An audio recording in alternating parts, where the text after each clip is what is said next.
What's up, everybody? Welcome to Unmuted! Turn me up now. Now we unmuted. I'm about to be one of the best to ever do it. Sip 7 in the building, you already knew it. Roll on my sleeve, so let's get to it. I'm walking in my purpose, I'm walking in my vision. So that means I'm just a man on this mission. I'm just a comedian that happen to be Christian. So let that beat drop, give them what they missing. Yeah. Now we unmuted. Now we unmuted. Started this polyunion together as 3 individuals. We are all heterosexual. He's everything that I look for in a husband. However, they are sister wives. Best friends, sisters, family. This accusation that they are brainwashed, we get it often. Someone actually sent a comment yesterday to Jamie saying, listen, Jamie, you are beautiful, but he does not love you. Why don't you just leave? Some people look at it and say, you know, you're exploiting your children. So how did you feel when you first found out about Lacey coming into your life?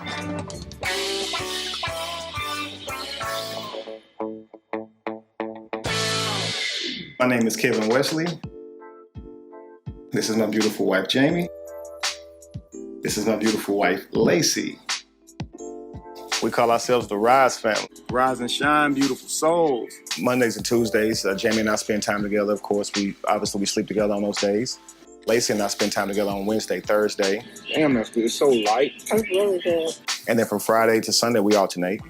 A former pastor that I found out, but he goes by the name of Kevin Wesley, and this man is very interesting. And we got him here right here on Unmuted. He agreed to come on, and this is my new brother, even though he's a LeBron James fan and I'm a Jordan fan, but that's all right. We're going to go ahead and get into this, man. How you doing, bro? I'm amazing, King. I'm amazing, man. How are you? I'm doing great, man. Good to have you on, man. Thank you for coming on Unmuted, bro. Taking time out your happy life to come be with me in my little boring life, bro. Yeah, man. It's an honest pleasure, man. So I'm looking forward to the build. Thank you for having me onto your show. Hopefully people can be enlightened by what we're going to discuss. It may be some triggers. It definitely may be. Typically when people have me on, it is to discuss a lot of controversial type topics.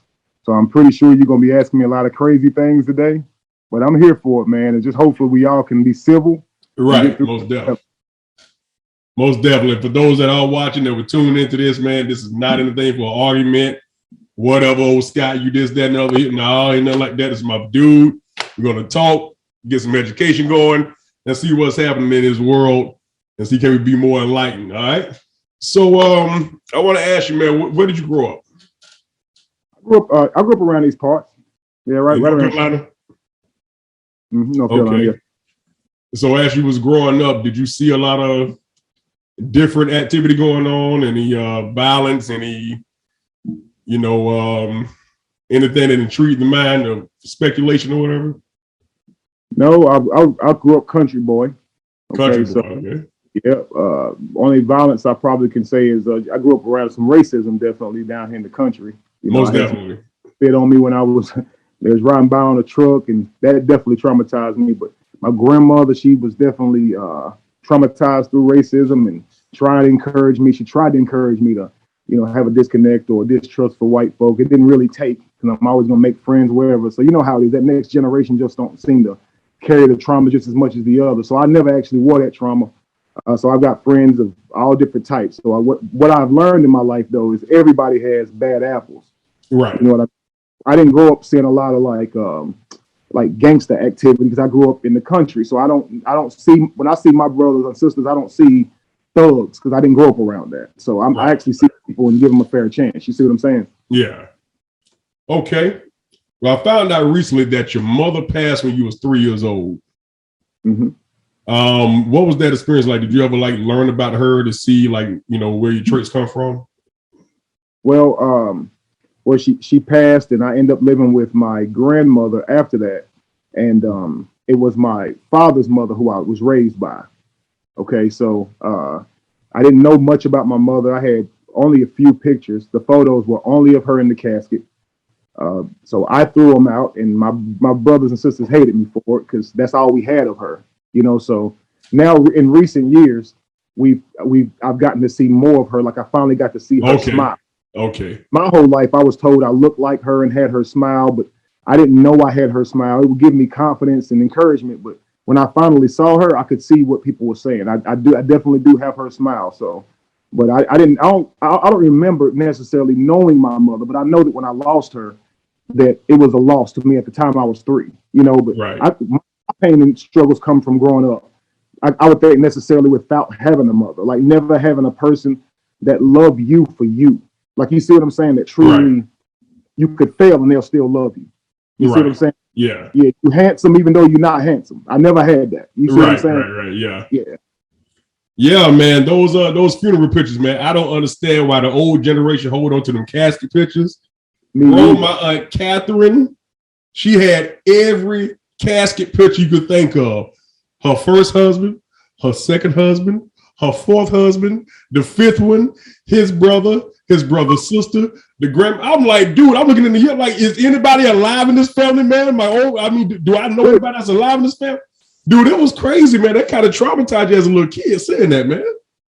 It does. And when all you see is your matriarch in a box and you never saw a smile. Right. And they do it right they didn't do it good either for the funeral. So I'm seeing her hands laying there and all folded up like this and just, she's dead. You know what I mean? Right. And there's several angles of that. Man, I ain't trying to see that. As a little child, that's all you got, you know? Right. Absolutely. So I pretended they was lost. I act like I didn't know what happened to them, but I threw them away. I told my brothers and sisters like way later. I told them, I think last year, that I threw all of them away. I did the same thing to my dad, bro. My dad casket pictures, bro. His sisters gave it to my mom, my aunt, right? So I saw him. I said, man, forget it, because he passed Christmas morning 2004, right? So we had a funeral on New Year's. Dude, I took the pictures and I tossed them bad boys. I put a bone and a skull on them, and I threw them out. I didn't want to see that, man. Come on now. I'm telling you. No. See, now, I think now I have a little bit more understanding because we go through transitions and we'll all one day die. You see what I mean? That is a part of life, whether we like it or not. And so I can understand in my older age, I think why somebody would take a photo, but you know, man, we put our people in a box and we flurry it all up, and for a child, that's hard to kind of accept. You know what I mean? So I think that'd be for anybody who lost somebody near and dear to them. You just can't see that. You see what I'm saying? Like, absolutely. See, so. And now in our culture, now you see, man, they do different things with dead bodies. Now they got them propped up, look like they still playing cards, riding a motorcycle. Like, nigga, are you crazy? Don't be doing me like that, man. Listen, when I saw case, if you was to leave here in your case, you have to. Never mind. No, we get. Look, I'm gonna tell you this. When I first saw that, I remember like seeing a bunch of friends singing like Bone Thugs and Harmony to their friend because he had passed on. I was just like, that ain't right.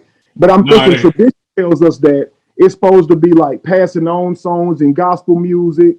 But in reality, man, if you really think about this, the stories people are going to tell about you when you pass on, they're going to be like, man, that joker always had a beer in his hand. That joker always was watching the Cowboys. He was always singing this type of music.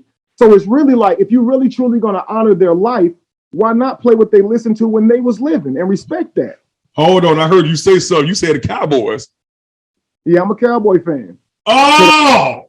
I knew we had something coming. Yeah, baby. Are you ready for Sunday, dog? Are you ready for Sunday night? I'm ready. I want to see Tyler Smith prove everybody wrong. Kevin, man, I just don't have a whole family football night, man. You bring the wives over, I bring my 2 dogs over. And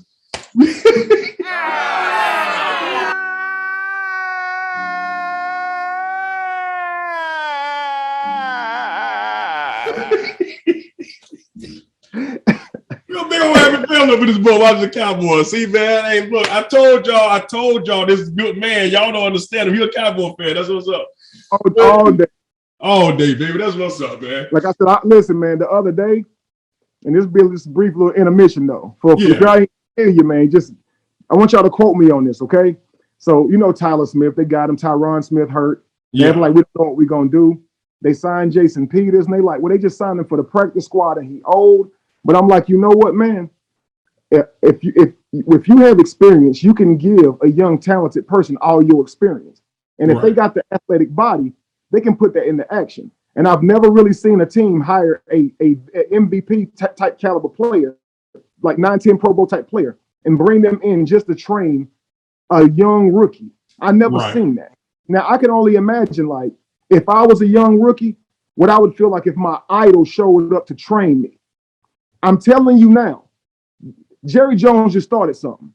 Watch Tyler Smith go there, man, because Jason Peters is the most technical offensive tackle probably ever. And with him teaching the nuances with the physical ability, see, when you give your child your mind, you strengthen them. Oh, he so that's a word. That's a word right there. Mind. So that's what Jerry Jones is thinking. You see what I'm saying? Yeah. Just watch Tyler Smith have a breakout season. Just watch. We're gonna get on with the show, but you know. No, that the world needed to hear that. They needed to hear that from you. The spiritual guru just let y'all know the Cowboys going all the way this season. And I'm in agreement with that. I love how he took that and said they was going all the way, but I ain't gonna disagree because I'm a Cowboy fan. Because that's what's up. Is make a mile out of an inch. let's do it, baby. That's how we supposed to do that thing, dog. And Dez called it. I don't care what nobody say, man. Oh, yeah, of course Dez called it. And when people say that, they didn't catch that ball. Bro, Joe pissed me off so bad, man. Dez caught that big time. Period. Big time. All right, man. So moving on to further along in life, man. So you grew up in church? I did. You did. And what was your experience like in church? I grew up with church upbringing until I was maybe 14, 15. But when I was 15, I moved on my own. So I lived on my own because my grandmother, she got too sick to be able to have me still stay with her. So I moved out on my own. Me and my brother lived together. And he's 1 year older than me. So I'm 15, he's 16. Okay. There's a church across the street from me that I hear the music every day. You know what I mean? So I'm intrigued to go over there. I am a Christian because I was raised Christian, but I wasn't a church goer yet. Right. I was in church. So that was my first church experience. And up until that point, I didn't really have a father figure, but I met him there. Okay. Amazing man, absolutely amazing man. Okay. And so he actually is the one who taught me structure, taught me on how to be faithful, mean what you say, and be consistent. He was good to his children, and I modeled myself after that man. He had never before ever cheated on his wife. At least this is what he would say before the church. And I believed that man. And all I had ever seen was men not be right. So I really loved that guy for the structure that he taught me. I'd never seen a man honor those type of things. You see what I'm saying? Like being, listen, when I was young, I can remember my pops, he was like, "Are you a virgin?" And I was like, "Yeah, I'm still a virgin." Right. And he was like, "You ain't never done nothing? Dang, are you gay?" I'm like, "Well, I did the finger thing. I fingered a girl." And he goes, "Boy, if you get your fingers in that, you supposed to hit that." I grew up hearing, you're supposed to be out here and you're supposed to constantly measure yourself to that. Like, you see what I'm saying? Yeah. I was encouraged to go out and be a Casanova. You feel me? Yeah. Where I met this man who was saying that he was faithful to his wife and cared about building a life with her and loved his kids and done good by him. I mean, he really did. He was a stand-up guy. Right. Even the belief that I was raised in with him, I got nothing negative to say about that, King. So inquiring minds want to know, did you ever clean your fingers after you? But anyway, moving on to, I'm just saying some people don't clean before they start cooking again. I just, at least let me know you clean the fingers because we might sit down and eat at each other's house and I want to make sure your fingers are clean. Yes. Yes. Okay, yes. Cool. That's all I want to know, Kev. That's all I want to know, dog. All right. So you was raised around him, you honored him and respected him. So by watching his life, did that make you want to become a minister? No, I was convinced that I was called to become a minister. Yes. Okay. I mean, and you guys can understand that, I'm well spoken and, I'm charismatic and I'm a people person. So when people at church saw that, they were just like, you got a calling. And I believed that day one because, of course, they tied me losing my mother to it. It was like, if God got a purpose for you, you see what I'm saying? Yeah. I'm this purpose stuff has always clicked with me. I've always felt like I was meant for something. Right. So I chased that through the Bible. You see what I'm saying? Because that seemed to answer that question for me. So, if that's who gave me this purpose that I feel I have, I believe what they believed in because I believed in purpose. You see what I'm saying? Right. So it wasn't hard. It wasn't difficult to I guess convince me the things of God or whatever because that's high vibration. That's high living. So I still quote a lot of scriptures. I still believe in a lot of the goodness in it. The reason I am no longer a believer necessarily is because I don't I cannot prove this belief. I wanted to prove it is 100% true over all other religions. When I realized I couldn't do that, I said, I'm not going to believe in any of them then. You see what I'm saying? So that's how my, I guess my journey into being who I am now and leaving the church began. I don't know if I'm getting ahead of your question. Oh, just a little bit, but that's good though. Hey, I'm a drink. Thank you. That's good. Oh, they home? Oh, that's Jamie. I'm in the same room with her. Hey Jamie, we'll go to that later, but You silly, man. I didn't know they were gonna be there. I thought they might be at work. Out of sight, out of mind. Oh, okay. I thought it might be at the football game or something. I didn't know, it's Friday night high school football. I probably one of the kids there. I got it. Yeah. So what type of church was you? Baptist, Pentecostal, Apostolic?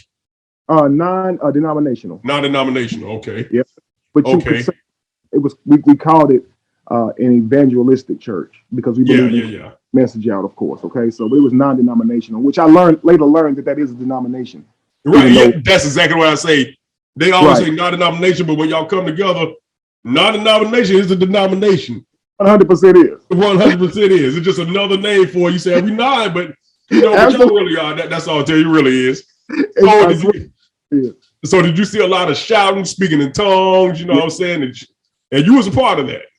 No, never did that. And you never shouted? No, I never shouted, man. I guess my thinking of it was that it should be something that you don't do on your own. Right. Yeah. Most definitely. I believed that everybody was doing it on their own. So I didn't think people did that for fun. So I wasn't new to church. I was new to church. Right. I didn't grow up. So I remember I grew up around family members who did go to church every Sunday, and they would play church and be shouting and stuff and make it look really like they shouting. My cousin, I had a cousin, a homeboy cousin. He could do every shout of everybody at the church, and it looked just like it. Right. I can dance my tail off, but I can't fake shout to save my life. I don't even know how to get the rhythm right. But I thought that's something that happened. Now I'll tell you this: my walk in religion, most of it was me being discouraged because I had not passed out and fainted before, and I have not actually been moved to shout where I didn't have control. So I would often pray to God, like, yo, what's wrong with me? Like, I want to speak in your heavenly language. But now they do altar calls and call you up. For anybody who want God's heavenly language, come up here. Now they would encourage me to start speaking already. Just start saying stuff and let it flow. I can't do that. And it's crazy. No, that's not how that's supposed to be. I read the book. I read it. Like the difference between me and most Christians around me, King, was I read that book.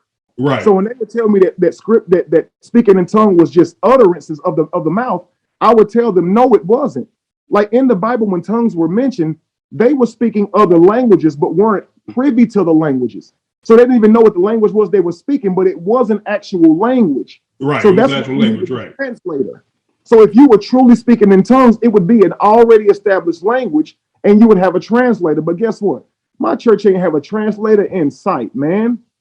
Man, you could say about anything, and they would believe it and think it was really shouting.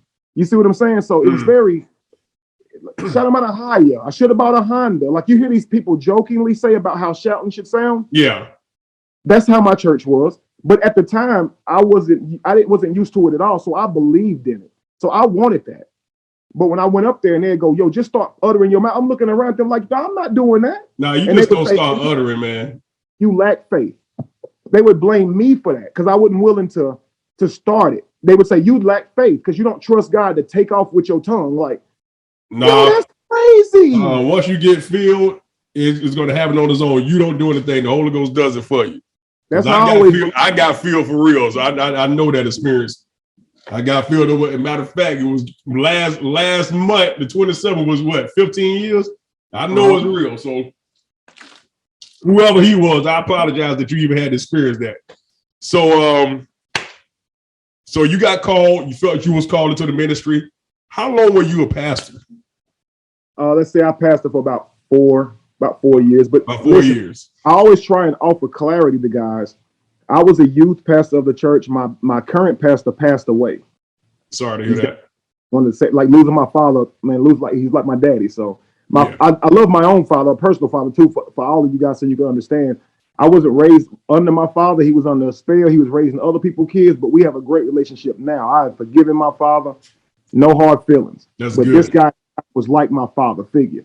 So losing him took a lot from me. But so what the ministers would do is take turns teaching every Sunday. I would get the fourth Sunday, which was the youth Sunday. Right, yeah. But what happened is people would pack the church out when it was my turn to speak. They felt like my messages were fresher, that they were more detailed, because I would really truly read the Bible and try to divide the word properly. Like it wasn't anything like they had saw before. Right. And so people would start coming from around to hear me speak. So they started asking me to speak even more. But I wasn't the pastor of the church. I was the actor. All right, got you. So they still own that church, and they still own that church, I believe, you know? Okay, all right. So you said something that was key in there. You said that you forgiven your father because he was under some type of spell. And I know I watched your live earlier today, and you were saying that he took care of other people's kids, but he didn't take care of you guys. Right. So how did that work out? Because, I mean, that does seem like that's a lot of time, because a young man needs his father. Absolutely. So how did that turn out for you? Mother, which was his mother. So we lived with his mother. So we did get to see him when he came to see his mother, but it wasn't that often. Right. I can remember going and spending the night with him sometimes, but I rarely got to see my pop. And I would actually have to write him letters just to try and talk to him. You see what I'm saying? And he lived probably 30 minutes up the road, and I would have to write him letters. You see what I'm saying? Yeah. Often when we did see him, it was just to come and give us a whooping, because grandma would just call him to come and punish us. So I didn't really have my father. When I did get to go with him for Christmas, we would get one or two gifts, but his other kids that lived with him and the woman would get everything. So to us, it just break our heart. Most of the stuff he got is stuff we was asking for. So it'd be like, yo, we asked you for the truck. Like how he get and he got an excuse on why. Like it's just stuff that breaks your heart as a child. Yeah, and I can imagine. When I say he was under a spell, it's because he thought he was doing the right thing. He's with this woman and got her kids, but he doesn't see that she isn't too happy about when we come over, which is crazy. Because he's raising her kids. You think that she would say, man, let your kids move in. Let's all be a family. Because we're living with his mama. Like that wasn't cool. But you know, I have no judgment for him now. I understand that he didn't really know. We had a conversation about it when I was an adult. And I finally asked him, we worked at the same company. And I ended up being his supervisor, okay? And he was just telling me that he was proud of me. And he was telling other people in the job that he was proud of me, but it was coming off like, I raised that boy. And I was just offended by it. And I went to him like, I made me. You didn't make me. You wasn't there. Right. And then he was just like, man, you get what I'm saying? I'm proud of you. And I'm like, but man, why wasn't you there for me? And he goes, my daddy wasn't there for me. And I said, and how did that feel? And he started crying. I ain't never seen him shed a tear in his entire life. And that's when I knew at that moment, it just didn't click, man. He only was repeating the cycle. He had no idea that he was breaking my heart. He forgot about that. So like as children, we raised up and we hurt by some of the moves our parents make. Right. But by the time we become adults, we become our parents. And we start believing that's how you're supposed to behave. So we end up doing the same thing to our children, which creates the same cycle, man. So his daddy wasn't there for him at all. So to him, at least he was 10 times better than his daddy, because at least I knew who he was, and he came to get me every now and then. So to him, it was like, yo, I tried my best and you got complaints? Right. And even now, my children haven't lived a day without me, but they'll come to me and be like, Daddy, I feel like you could have handled me better in this situation. And I'm feeling like, man, I would have thought my kids wouldn't have no complaints about me, because I've been here every day and I've never left them. But I try to tell parents, yo, that's heartbreaking when your kids are judging you. But I try to tell them, yo, it's gonna happen. So just try and listen to them, hear them, see if they make sense. Because their job, man, is to take it a little further. And maybe we aren't doing everything right. Maybe we don't know it because we've seen a lot worse. See what I'm saying? So we gotta listen to it. And it don't agree at all. It break your heart though. Yeah, it does. Totally agree. Worse than your kid telling you let them down, man. When you know you love your kid. So I be feeling like, man, people don't even do for their kids. But here I am doing for my kids, and I got to hear from my kids that they ain't happy. Yo, that's heartbreaking. You see what I'm saying? Kevin, are we the same person? Because you saying some of the exact same things that I've talked to my friends about, where me and my kids have these same exact conversations. It's amazing. And I buy y'all this. I took y'all to Disney, take y'all to Busch Gardens. We go Y'all get good report cards. I pay y'all to do this, and y'all still feel like I ain't do. Because buying them, it's like when you tell them, yo, because your daddy didn't, you like, my daddy didn't do this for me. I do this for y'all. But in their mind, holding that over their head. So it's like in their mind, they want you to be emotional. But that's the thing you was raised to not be. Like you're trying to stoic for them so they can see what a strong man look like. But now they're like, yo, you're not really showing me that you love me because you're not being emotional. You're like, yo, I don't know how to be. What have you considered that when I grew up in the 80s, I was raised to not cry? Now I'm trying to do better than that. So I'm telling you it's okay to cry. Right. But now you're trying to teach me that, but I can't learn that. That's crazy. That's crazy, ain't it?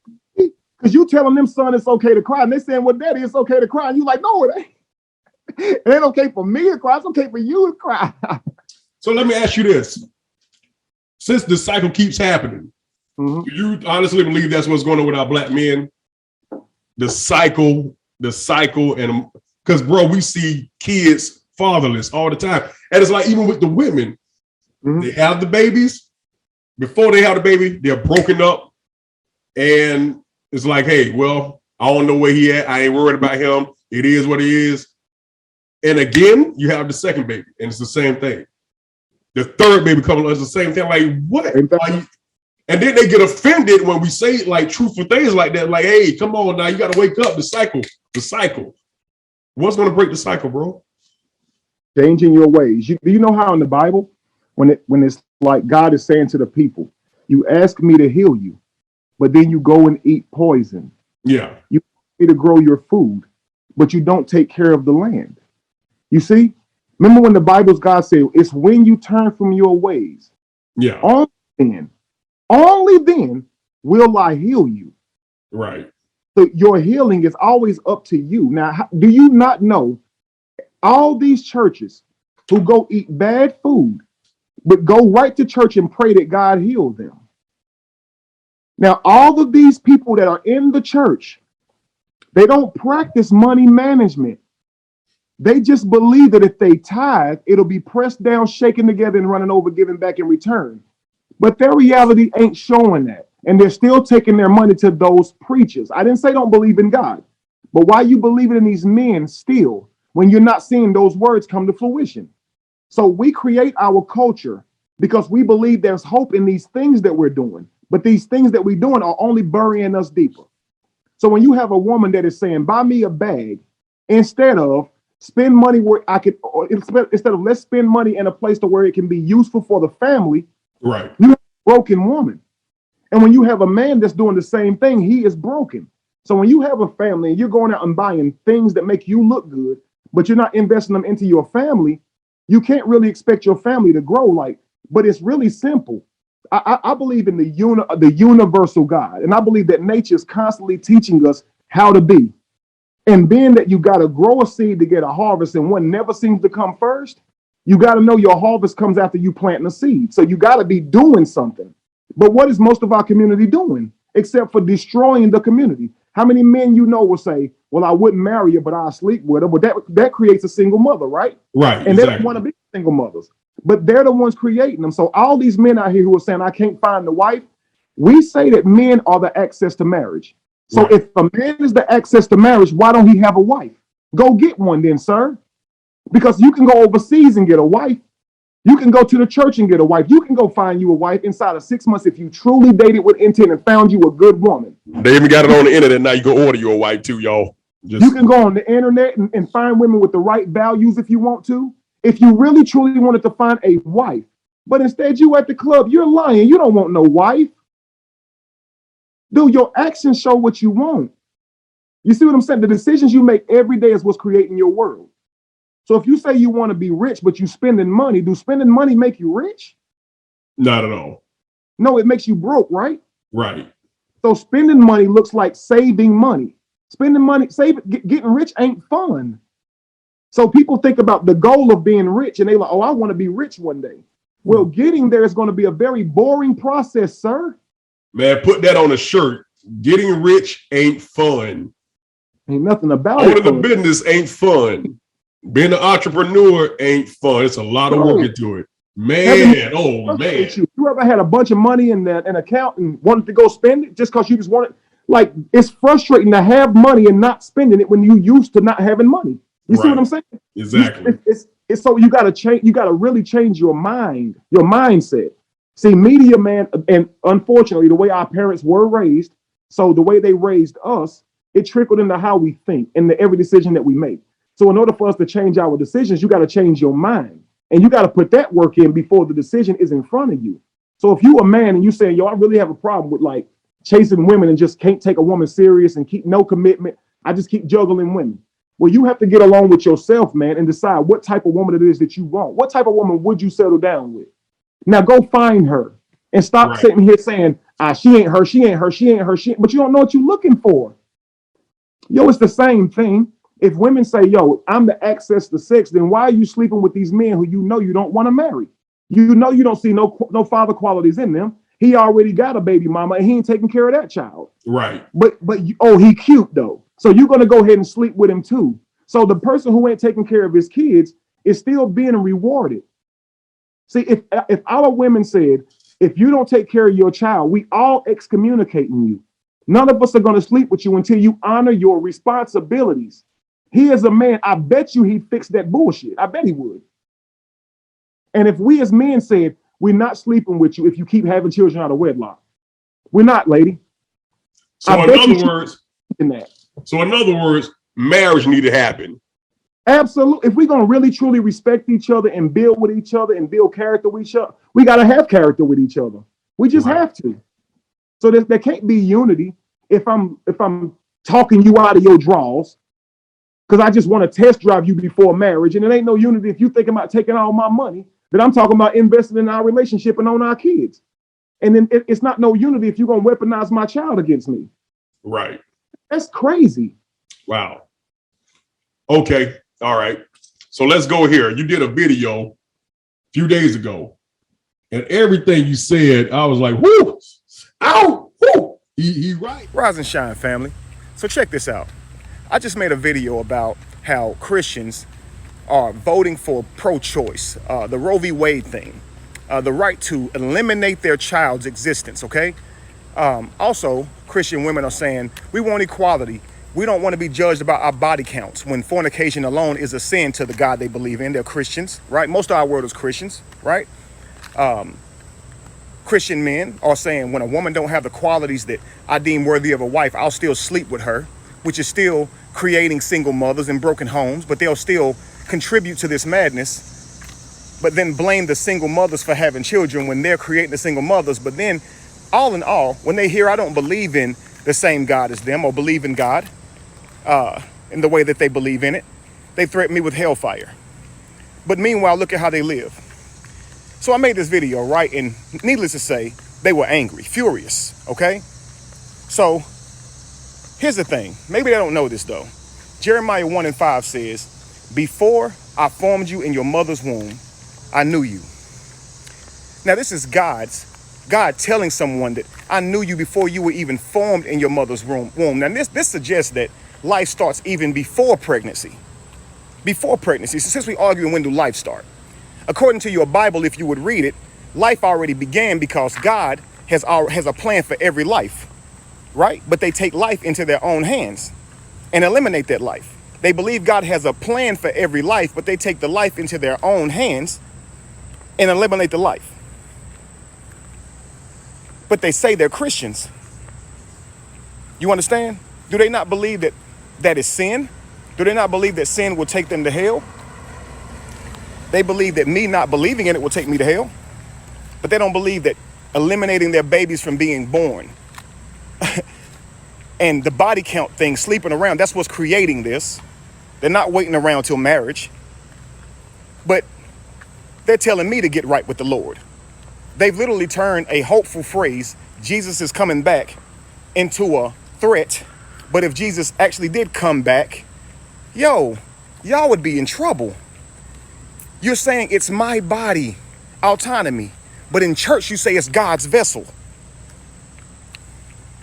You say God has a plan for everybody's life in church, but in the world you take life into your own hands and eliminate that life because you say I don't have the money or whatever situation, but you laid down and created that life. Do you think God would care? when you guys face this God y'all believe in, is you think he's gonna care? You created the life, you're not responsible for it. But you're mad at me. It's crazy. It's real, it's literally unreal. Of course, let me say for certain and for sure, I believe that if a person does not consent to that act, they have every right to eliminate that child from being born. I completely understand that because she didn't want to have sex with him. He took charge of her. Completely understand that. I'm specifically talking about when you consent to laying down with another person, when you say, I want to do this, and y'all lay down and do this. What we need to understand, family, is that is a sacred act. That is the most sacred act you could ever perform because that's what creates life. Now, we all wake up every day thanking God or thanking the universe or whoever we want to thank for this life that we get to see. But who you should be thanking is your mommy and daddy for doing it, right? Because or keeping you and bringing you here because you never see this beautiful world. Now, we believe that a God created this beautiful world, and that's the only way we can have it. We also say that we believe this God has a plan for everybody's life that he created and put into this beautiful world. Most definitely, yes. But what we're seeing is our Christian women. Now, this, if you don't believe in religion, you're exempt. My problem is people who say they believe in religion being pro-choice. I don't understand that. Number one, you should not even be doing it. If you were truly religious, you would be abstinent because you know your God said that fornication is a sin. Why are you even doing it? Bruh. Now, the same people, brother, will come to me and say, Kevin, you going to hell because you don't believe. Well, then where are you going? Because you don't practice it. That same God is throwing you in the same place. Not to mention, when the sacred act came back on you and you were pregnant, you didn't allow God's child to come here and have an opportunity to do God's purpose. You said that you believe that God creates everybody and got a plan, but you use your own current condition to say, well, we don't have the funds.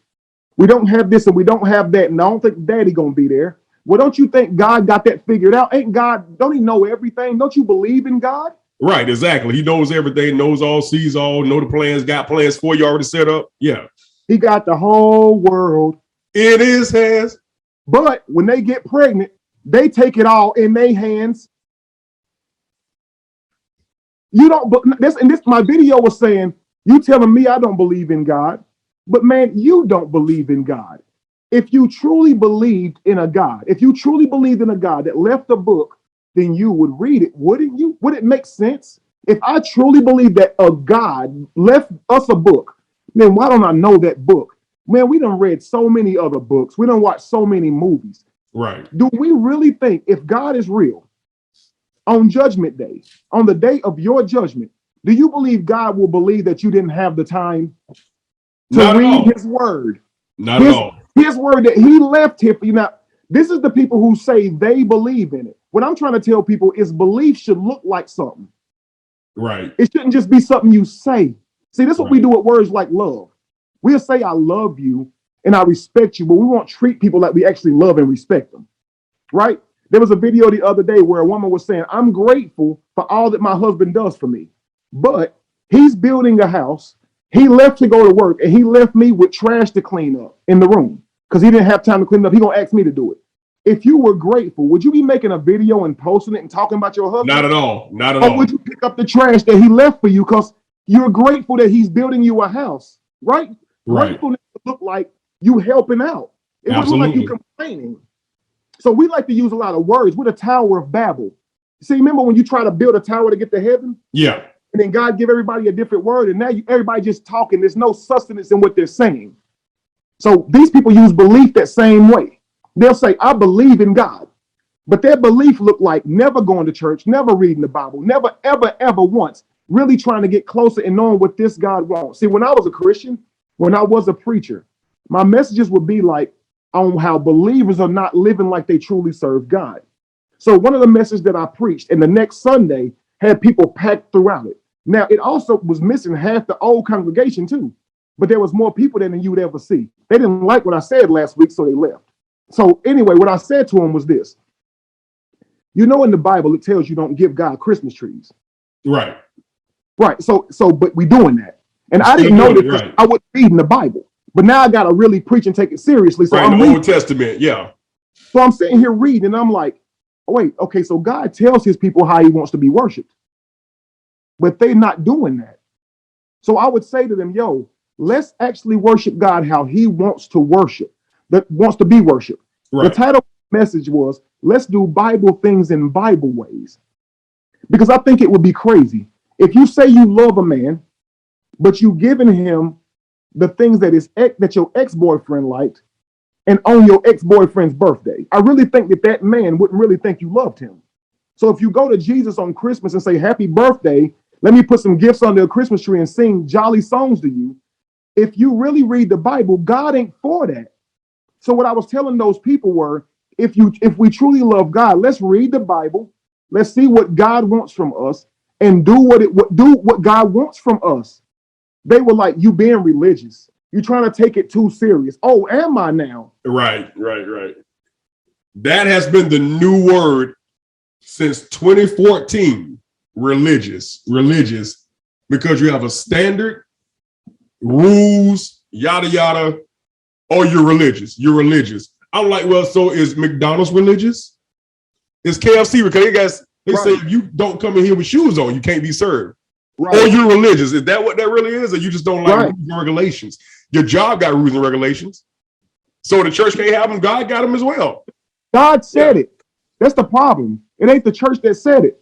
You said they believe that God is the absolute right and wrong, the decider of that, objective right and wrong. Listen, man, if God came down here right now and told them they was wrong for being pro-choice, they wouldn't listen. They don't care what nobody say. Right. You can quote a Christian the Bible, and they'll tell you going to hell. This is what that video was. I was telling them, look, y'all the ones say y'all believe in this. It's very discouraging when we live in a world that's mostly Christian, but abortion rates is that high. Yo, this is Christians going and killing their kids, man. Right. And then trying to argue that it ain't a life yet. But according to their Bible, it says, before I formed you in your mother's womb, I knew you. Right. So but that's a life. I think that when I talk, it hurt people's souls so bad that they have to just talk junk to me. I think that my words really be hurting them because I know what I'm saying is true, right? Because I hate the conversation about, is it really your life? A comedian said something, I thought it was so funny. You a comedian, you will like this. Yeah, a little bit. Watch this. Bill Burr, right? You watch Bill Burr? Yes. He says, this is funny. Just imagine somebody walks into your house and they take your batter out of the oven and throw it on the floor. And you say, man, why you destroy my cake? And they go, it wasn't a cake yet. Oh, no, it wasn't a cake. Oh, I had just cracked 2 eggs and, added some egg and some cinnamon. Right. And then I just did some beating it. I just beat it up and poured it into the pan. But you're right, it wasn't an egg yet. So God did all this work, brought y'all two together. Preach. And this baby is now being formed, but it ain't a baby yet. Well, would God say that though? Like, no, not at all. We can't keep doing this. Ooh, boy, you on to something there, boy. What I say though, they act like I'm doing something wrong. But if you listen to what I say, more babies would be born, and they would thank me. See, because I tell people the ancestors speak to me through me. They're trying to get here, and they can't get here because people killing them before they can even put their feet on the damn ground. We got to stop this. It's not healthy, man. You're right. It's not healthy. It's either make if you see this, don't get the abortion, but don't sleep with somebody that you don't want a baby with. Somebody said this. Somebody said this one time in a rap song. I don't remember who it was, but I started using it. If you don't want that latex, then put on a latex. There you go. You feel me? Because look, bro, I've seen it. Watch this though. For the Christian, that's still a problem. See, that's still a problem, right? So here's what should happen. If you're truly a believer in God, you should behave like there is no contraceptives, there is no protection, right? Because see, if you live like it's back in the day, imagine there is no contraceptives and no protection, right? You're not about to sleep with no dude unless you know he worth it. No, I'm not going to sleep with a dude anyway, Kevin. What you trying to do? I'm just saying a woman, right? Kevin, man, Kevin, come on, man. I'm going to say Kevin. I put it even with you, right? If there are no contraceptives and there's no protection, you're a single man. You're not a Christian. You can do whatever you want. You're free to explore your desires. Right. would you still knock them down the same way as you would today when you have protection? Would you really be out there doing that? No. When you know diseases is real? Exactly. You can have a baby with this woman that you don't even know. You don't know her family. You don't know nothing about her. Why would you go give her a baby? Why would you do that? So if you actually move like there wasn't no condoms, you wouldn't be laying with this person no way. So if the government come up with condoms, our character drop. Now we think it's okay. So if the government come up with, we discovered a way that we can eliminate pregnancy for women who have complications with pregnancy, or the baby may be unhealthy with being born, or for women who were sexually abused. We came up with a way to eliminate pregnancy. Now, every woman will think they have a right to a new procedure that's medical. How do you have a right to a procedure? Now, at first, we just wanted rights to be human. Right. Yeah. How do you want a right to a procedure? That ain't natural. Every animal in this world, man, that do that sacred act got to be responsible for it. Now, Right. what I believe that if there is a God, what that God is saying, of course it feels good, but in everything they got to be balanced. So if you live your life just chasing the good feelings, you're going to end up with a lot of responsibilities that you can't take care of. So in everything, get balance, man.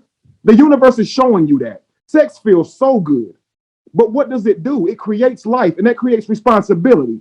So when you learn that, know that you can't go around exploiting that act, even though it feels good. Right. You see, the universe is saying this to you. We don't listen, though. We just say, okay, well, I'm just going to strap up, forget the universe. Like, come on, man, that's not right. All right. Okay, so this sets this next part up perfectly. We got like 25 more minutes. Set this next part up perfectly. During the live, a lady, I can't remember her name, she asked you a specific question. And I want to ask you the question too, because I want to see like, where did you start believing in polygamy? Because we all saw that you have 2 wives. Very beautiful. I'm like, nigga, I can't even get one. This cat is so fit to get 2. But we see that. And I've seen you on TV before. I've seen you, on social media and everything. I'm like, who is this guy? Like, you got 2 wives, polygamy? I'm like, first of all, what state is he allowed to do that? Because I know in America, that's called bigotry, and you can't do that. But I found out that certain states will allow. Some do allow that. Right. So what gave you the mindset to choose this way? Well, so again, I was looking at our community. And so everything I do is from a standpoint of ancestors. I didn't choose my polygamous lifestyle for superficial reasons. I'm not a sexual deviant, okay? Very normal, just like I ain't gonna say just like any other man. I'm probably less sexual than most men, to be honest with you. So my relationships are not about that. But I was in the community, and I was looking at how our ancestors practiced before and how we didn't have all these problems. And it's because we were more tribal. So how can we be more accepting of the women who have had sex outside of wedlock and they still would like to be married? They would still like a loving home. And so what being poly does is it allows for those women to still have a marriage. Now, according to your own Bible, once a woman is married, she's married forever. And everybody after that is a divorce. It is an adultery, pending her husband didn't die. If he died, she can marry again. Right. So, and we know marriage in the Bible isn't a ceremony that you do under law. It's the actual act of sex. So sex is marriage. Okay? According to the Bible's God, sex itself is what is marriage. So when you go to consummate your vows, you're becoming married and unified as one. When you become one, this is how you create another being. This is how you become oneness. Right? We say God is oneness. And, oneness, right. And in oneness, God creates, right? Right. So man comes together with female, two people become one. Becoming one. And sex does that. That sex seals that deal, right? Yes. So that is marriage. So when a woman has had marriage and she has a child from that, how does another man take her seriously now? Because the culture that would be created through religion is she can't have no man after this. But back in the day, there was tribe. Couples just don't last all the time. Now, they didn't have a ceremony marriage. They didn't go to court. So it wasn't a paperwork marriage. But if 2 people wed off together and all of a sudden it's just not working, you don't force them to just stay together. You try and create a way where the child's going to lose their father or mother if they separate. So if a person can have another partner, then at least the child would have two fathers out of it. The actual father don't live with them and get to raise them one-on-one like he would, but at least there's another man in the home for him to be able to look to because she was able to go get a second husband. And that man can leave and go get a second wife, and he can now technically take on somebody else, and she can be a second mother to his child. And that's what we have in our communities. We have a bunch of people sleeping around, and because of that, they got a bunch of kids out of wedlock, and we don't practice tribe. So you will have, once we break up, we no longer try and negotiate a healthy life for that child. Right. So when that man move on to another woman, that woman that he just got is going to be your child's new mother. But often when women find out that they baby daddy went and found somebody and got serious about him, they get angry and then punish him. Right. They don't say, come over, let's all meet. See, and she should, because she should want to know this woman that this man is with now. Whenever she meets a new guy, he should be like, yo, let me come over, let me meet him. So technically that, from that standard, technically is that like a form of polygamy to a certain degree? That's tribe, that's poly. So even if you don't sleep together, if you have a child out with another man, you poly, yo. And see, I get a lot of people who come at me and say, I could never. And that woman who's saying that has a child. So she has to talk to that guy for the rest of her life that she had that child with. And she wants another man to love her and someone else's child. And she don't know she poly. That's not his child. Right, right. So a monogamous marriage looks like that's y'all's kid. That's what monogamy is. We get together, we have kids. You and that person that you in monogamy with. It means you ain't been with nobody else. So we don't practice monogamy. We aspire to it. We actually practice polygamy. Everybody's sleeping with everybody until they in a consistent relationship, and then they want to be committed and be monogamous. But by that time, they've created the children. So if you're going to truly be monogamous, keep yourself, find you somebody else who's doing the same thing, be with that person and go have a family with that person, and don't leave them, because that's monogamy. Right, that's monogamy, right. We can't even stay together long enough to go buy a house together. We're not able to do monogamy. Y'all break up and have a new dude every week. I mean, bro, you ain't never lied about that, cuz every week. So that's not monogamy. That new dude you with is another person you sleeping with. Right. Right. So think about this. If you're out right now, you meet a woman and y'all do the do. You think she think you celibate and you just now decided to start getting back out there? Or do you think she inherently knows he out there trying his best to meet other women? I'm sure he's done something. Right. Yeah. So she knows you have at least slept with another person probably in this year if you're pretty successful at being a bachelor, right? Mm-hmm. So, but women will look at me and say, I could never. You sleep with them same women? Yeah, I've slept with only 2 women in the past 3 to 4 years. I can guarantee you most men can't say that. But they act like I'm the nasty one.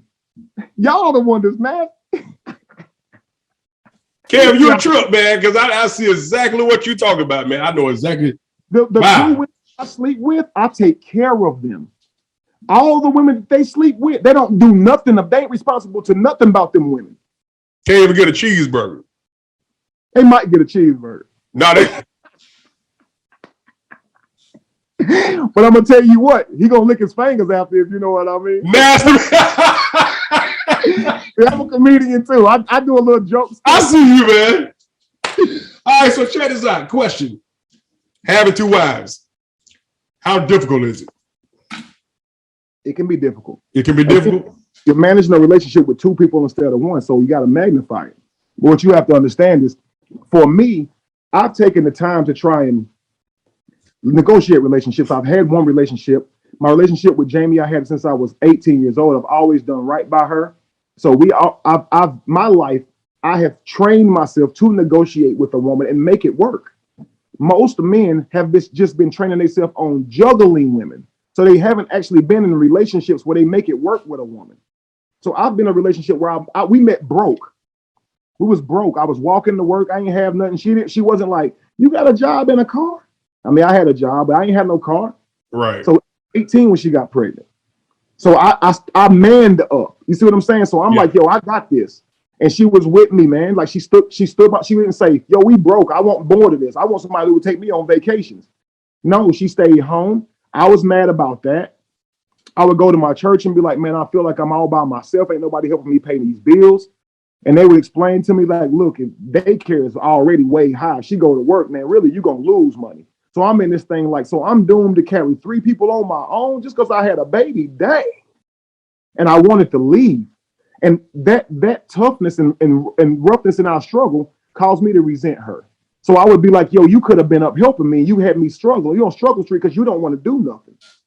So I was turning that into something that she was doing wrong.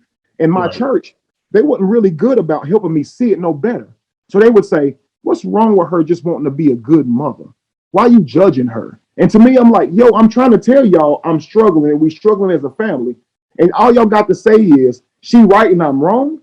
Now, if they would have said, Kevin, if you understand the value of a housewife, somebody who's at home helping you save, somebody at home for you to come to instead of you out running the streets. Right. So you ain't got to go chase it to find it. It's home for you to run to. And so now you're going to be in the house when typically you'd be out trying to get to something, which makes it dangerous for you. People going to try to rob you, get jealous of you. Women that you're trying to deal with going to try and rob you, be jealous of you. It's women that'll set a man up. I done seen dudes get set up in hotels room, robbed. Oh yeah, most definitely. It takes you out of that type of thing as long as you ain't out here still acting like you ain't married. You see? She would cook, she would prepare stuff. So it's like, for me, it was like, I had to learn what marriage was because I never saw marriage. I grew up with just my grandma. My daddy was married, but I didn't really get to see how they function. But all my aunts and uncles, man, none of them was married. So I really never really got to live with somebody who be married. So I didn't know what that was. And when my pop was married, his wives always worked too. They always was working. You see what I'm saying? So he didn't have children outside of me after us. So he just was fathering raising those kids, you know? But for me, man, I was like struggling, trying to make it work. And what I try to tell men is this woman had my back. She could have saw me and said, you ain't nothing. This dude's out here with more than you. No, I was the man who she was raising her children with, and she believed in me. And so because of that, she always going to be that 18-year-old girl I met. See what I'm saying? So people might say, well, he just got tired of Jamie. Never that. Never that. Man, I believe that because a man procreates, because a man can, think about this. When a woman gets pregnant, it takes a toll on her body. It takes her 9 months to carry the thing. And even in birthing it, it could kill her. If you go back in days, that's how most women died. Was birthing through birth, right? But for a man, birthing a baby don't do nothing to you. Do you have any children? Yes, I have 2 daughters. Yep. How old are they? 19 and 15. What if I told you that you don't have no kids? Would you believe I understand what you're saying by that because I didn't physically have them. Right. You don't have no little bitty children that require you to be watching over them all the time. So basically, you are a free man. In terms of, of course, you're responsible to them, but you don't have little kids. So if a woman got with you, she's like, oh, his kid's grown. That's just like a man with no kids. To a woman. I see exactly what you're saying with that. Right. Now, if you were a woman, how old are you? 37. Be 38 in what the day of the 9th? I'll be 38 on the 20th, brother. So if you're 38, as a woman right now, it's already going to be difficult, likely for you to even have children, even if you've never had them. So life, period, has already taken a toll on you as far as you having a child. At 25, you start losing eggs. At 30 and up, you can go into geriatric pregnancy, right? And I think the risk starts as early as that. It's 25. Right. Yeah. So biologically, we understand this. So for a woman, when she actually does have a child, though, it takes a toll on her body. So physically, it takes a toll on her body, right? We know she's not the same because she's carried a baby respectfully. But that's why you honor her. That's why you don't forget what she's done for you.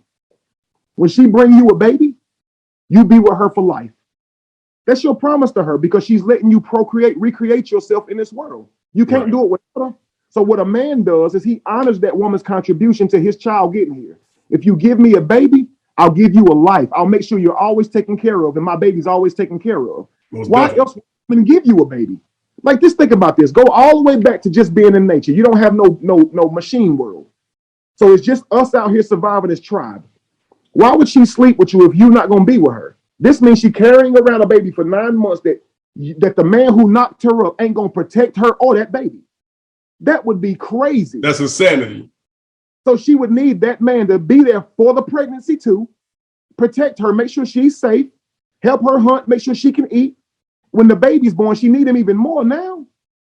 Wow. Because Yeah, she got a that's true. baby. She can't go leave that baby and go hunting and do that type of stuff. She need this man.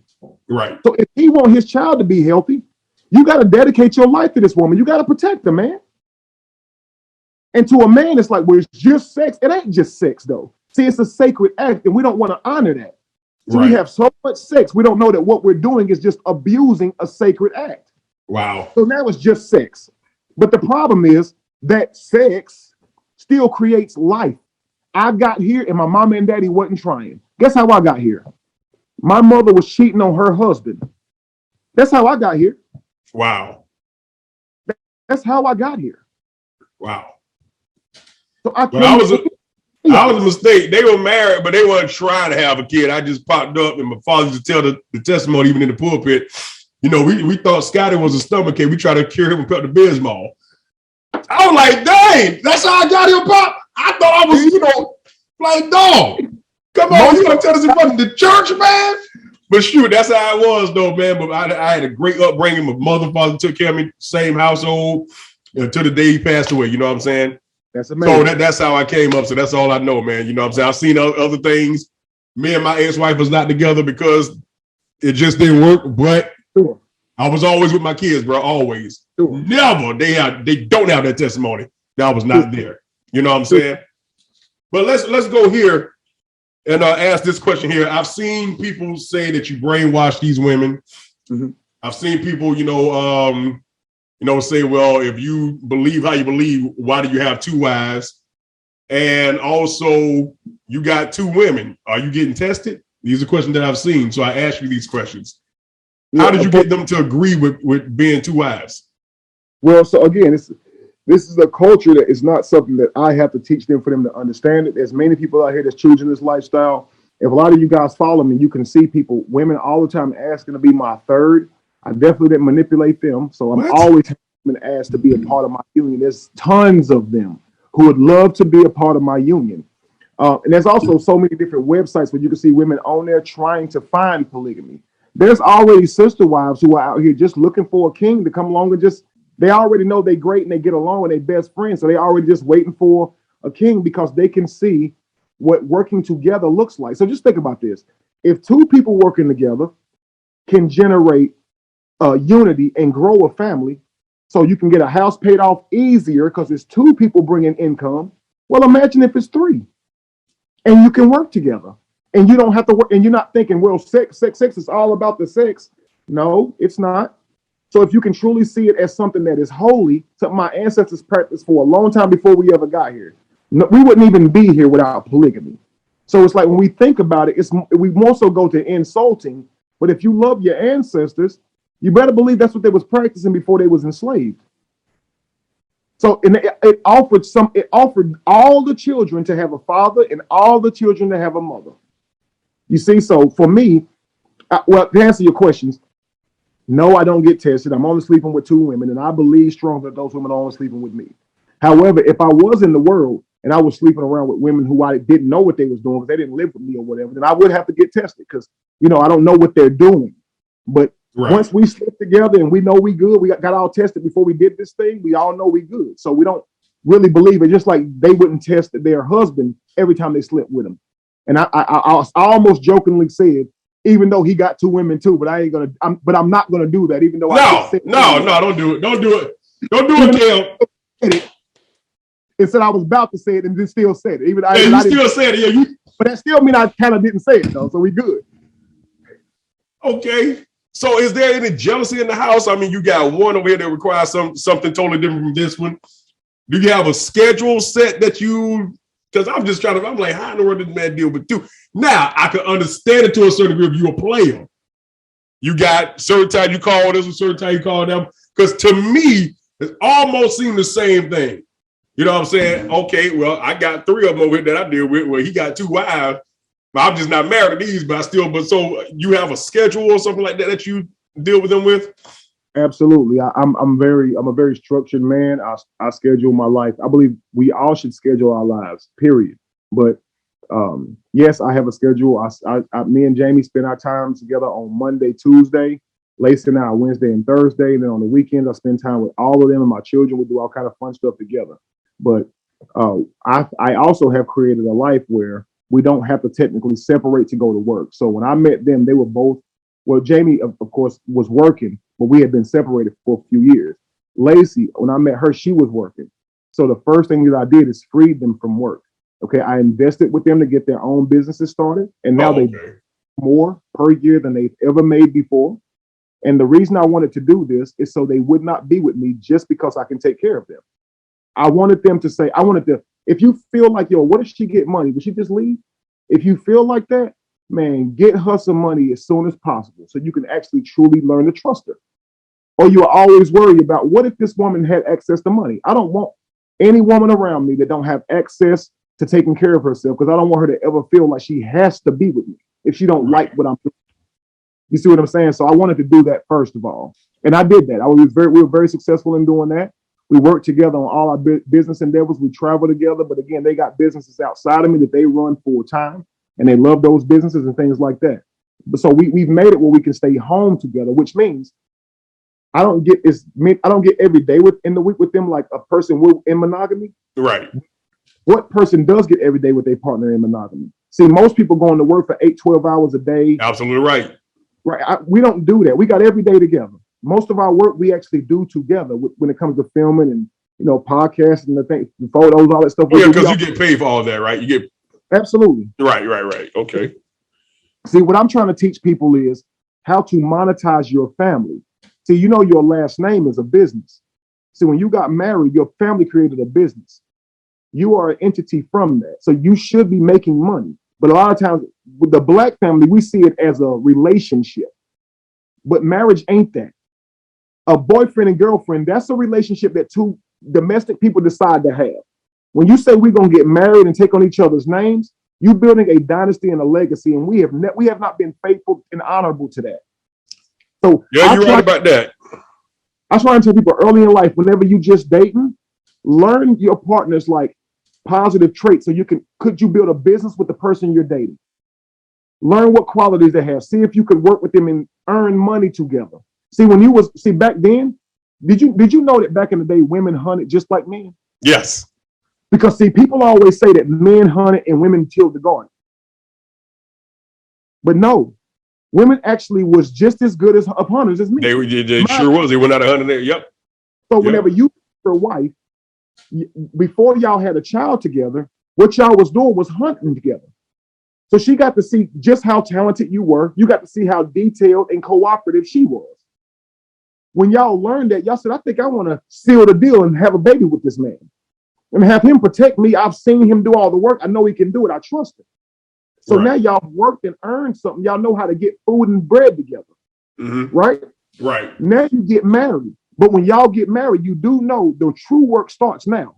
Because now she ain't really going to be able to go hunt with you at first. The man got to take that responsibility on his own. Yeah. Because now he's with child. So he loses an employee when he starts his company. Because actually, what I did is I tried to be my father because he took care of everything. My mother stopped working when she had me. I'm the last out of 7 kids. So she stopped working when I came along. So when I came into the world, all I saw was my father work, 2 jobs, take care of the family.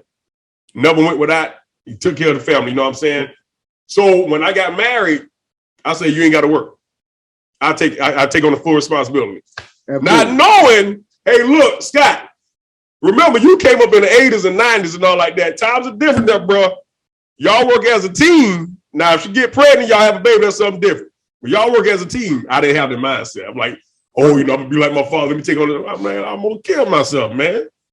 And I got married at 19, so I really didn't know everything like I should have. This is what I'm saying. That's why I say we preemies.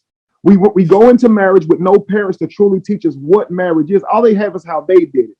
All you can do is teach somebody what you know. So I always say, man, learn more. So you don't give your kids only what you know. Don't do them that injustice because we're not that bright. You see what I'm saying? We only know what they taught us, and they ain't know much either. But when you're a child, they're your God, and they know everything that can be known. Right. But the older you start to get, you realize, man, they were just doing their best. You see? And so that's what I was saying. When a man starts his company, when he gets married, he loses the employee that he had with him starting the business. He just now has responsibility, right? So because she has to birth that child. Now, it'll be a long time before he gets a return on that. But later, when that child starts getting old enough, he starts to take that child with him to hunt, with him to fish. This child starts recouping those damages. See, your children are your employees. They're your business partners eventually. They're your employees first, then they're your business partners. Now, you see this happen, but only in the home. See, the mother will raise the child. She'll wash the dishes until they're old enough to do it. Then she gives it to them for them to do. So she's constantly working herself out of jobs because she's getting the children to take over on those jobs. Right? Wow. Yeah. So as a man, what you should be doing is taking your child with you to work. And that's exactly how they did it. That's exactly how they did it in those tribes. Huh? They did it exactly like that in the tribes. Exactly. Exactly. See, my just like son that. goes with me to hunt. He watches me hunt. He watches me fish. My daughter goes with me to hunt and watches me fish. And now we're going to have more food because of it. See, that's what lions do too. See, the cubs don't hunt until they get old enough to. Now, those queens, those lionesses, right? Right. They have one male, mostly one. Some of them have two, some of them have three males and a bunch of females. But let's just say a typical lion tribe, right? The male, and he has multiple lionesses. Look at how they hunt. The male stays back, and he lets the females go hunt. Yeah. People look at that and go, that's crazy. He just got them out hunting for him. But did you know if he chased that gazelle down by himself, he won't have the energy to fight off the hyenas and the leopards and the other lions? So the women actually go hunt, make the kill, because it's more of them. They bring that wildebeest down. He waits back and keeps his energy. And then when they bring it down, they let him eat first so he can put his head down and eat. All of them can watch the surroundings. When he eats enough to be full and sustained, he gets up a strong lion and ain't nobody about to mess with him. But what if those women said, I want to change the roles. You go hunt. Then they would all be out of a lion really soon, because a male would wait till that lion was tired and go kill him. And then that male lion would kill all of their kids and take over that whole tribe. That's what they would do. So the women say, we're going to hunt first and let you eat first for the betterment of the tribe, because we need you healthy. But right now, I saw a video, man, where a woman was talking about how she'd make her husband's plate first. Women judged her for it. Why do you make his plate first? She said, he paid for the food that I'm making. Exactly. He paid for these bills. Right. And we see that. We see that all the time. At the same time.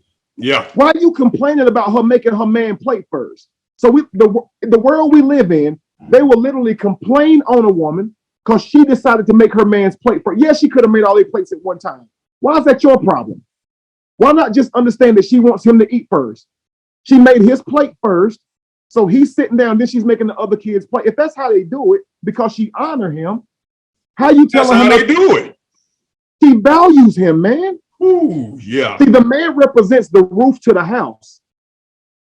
That's what protects you from all of the weather. If he die, yo, what y'all gonna do? So every person in that house need to be making sure that man is good. But when you got a wife who looks at the man like a child and she believes cooking for him is like taking care of a child, but he don't believe going to work for her is like taking care of a child, you got a broken thing. And I've seen so many videos, man, where modern women now make videos complaining because they got to clean up after their man. Yeah. Yo, that is like, we're not, like, as Black people, we can never get to unity to where we spending money together and building and creating that legacy if we can't even be married and treat each other like people. This is what I tell people, man. Because of this belief in God, we will humble ourselves whenever we're conversing with who we believe is God, right? Yes. God, I'm asking you to give me this. I ask you to enlarge my territory. I beseech you, Father. This is how we go to God, right? But when we go to each other, we don't treat them like that.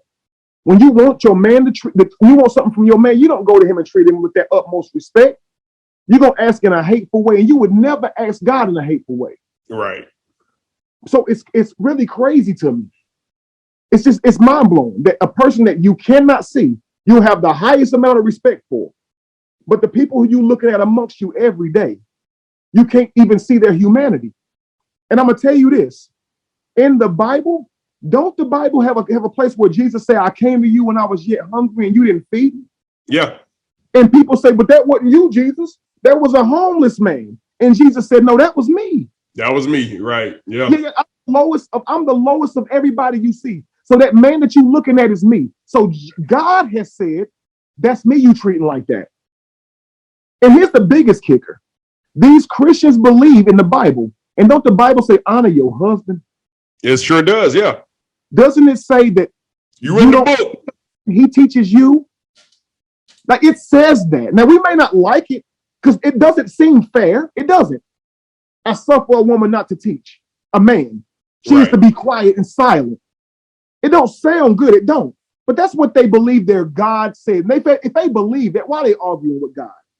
And this is why I say they will argue with the universe. They'll have sex and get mad because they got pregnant. They will argue with the universe. Wow. It's like jumping headfirst onto the ground and get mad because you got a knot on your head. Yo, you know how the world works by now. If you don't organize your steps and make better decisions, your life will be chaos. I don't care who you mad at. Blame God, blame the universe, blame the ground. I don't care. But if you don't make decisions properly, your life will look like chaos. At some point, we got to get this. Your life looks like you. Your life look like you.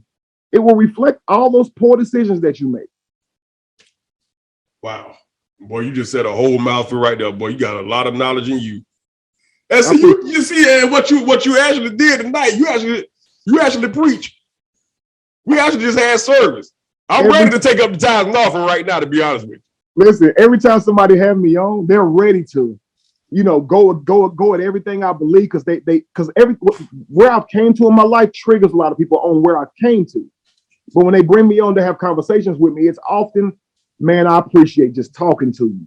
I appreciate hearing I'm a better person for it, just for even just having a few moments with you, King. This is what I always get from people when I come on their show. And they're bringing me on there because they're not really feeling me. But after they hear me, man, what can you really disagree with? Like, come on now. What I'm talking about will make our communities healthy again. I know we don't two women. I know that we're raised in a Western culture that is completely against that. And believe me, I'm not saying that we must do that to fix our communities. But what I am saying is, if you're going to be with one woman, man, be with a woman that you can respect because you will treat her better. And if you're going to be with a man that you can respect because you will actually submit to him a little better. And when you have kids with somebody, try and think about those kids and don't make your happiness prevalent over those kids. See, the government and the media fed us this idea of happiness. Your happiness will come after you've built your legacy and you standing back looking at it. See, I was at a family reunion where I saw this old lady and she had 50 grandkids out there in the crowd. Some of them was doctors, lawyers. And when I looked at that old lady, I said, wait a second. That's wealth.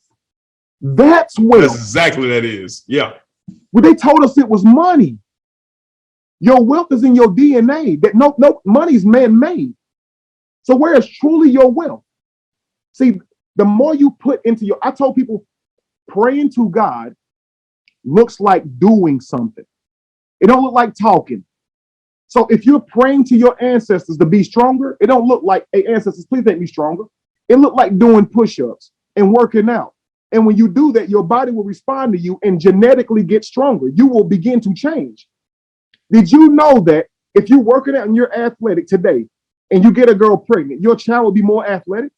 But if you're lazy, because it's in your DNA. You change your DNA when you learn and when you change and when you active. So we become better by actually putting in effort into ourselves. So the more work a man is putting in, the better the child he will produce. This is why you don't want to have a child with a bum. It ain't because he will always be a bum. It's because he was a bum at the time he gave you that seed. Right. Wow. So if he's great at that time, he gave you that seed. That's the ideal time to get the seed from him. You see? Yeah. You don't sleep with a man for potential. You sleep with him for what he's showing you every day. And how many times have dudes talked themselves into some draws? She ain't seen nothing worthy about this man. She say, man, he told me he liked me. He told me he loved you. Right. He said a bunch of stuff that made you feel good and you gave your body up. Yo, that don't make no sense. Women fall in love with words. They need to fall in love with actions. Yo, let a man show you he's consistent before you lay down with this man. Stop letting him talk you out of your damn draws. And that's how we're going to end it. I got another one to do, but Kevin, thank you, man. Kevin, how can they follow you? How can they reach you? How can they see you when you do your motivation speakers and everything? How can they follow you, bro? Yes, sir. So on YouTube, it's Kevin Wesley Be the Evolution or Kevin Wesley The Truth Factory. Forgive me. So on YouTube, it's Kevin Wesley The Truth Factory. Facebook is Kevin Wesley Be the Evolution. Instagram, Kevin Wesley B_rise. But I actually believe if you type in Kevin Wesley, you'll come up. Pull up. Yeah, it'll come up most definitely. So you can Google me as well. People are always writing articles about something I said or something that I did. So you can always get familiarized real easily with, some of the things that I'm teaching and doing. But I will say this before I let you guys go. Just keep in mind that everything that I teach and say is for the betterment of our children. So if you'd like to challenge me, if I've said something that you really feel would not be productive and provide our children with family, with father and mother and structure, please let me know and I will change my perspective, because my goal is to truly heal our community and not with no ambiguous stuff. I'm here to tell you that it's in us to clean up our mess. You understand? Like when we start doing better, only then will God heal our land, when we turn from our ways. So you can disregard what I'm saying because I don't share a belief in the literature, or I'm not a Christian anymore. But if you believe in God, then you should believe what I'm saying is true, and you believe that this came from the person that created the whole world. If you change your ways, then I will heal your land.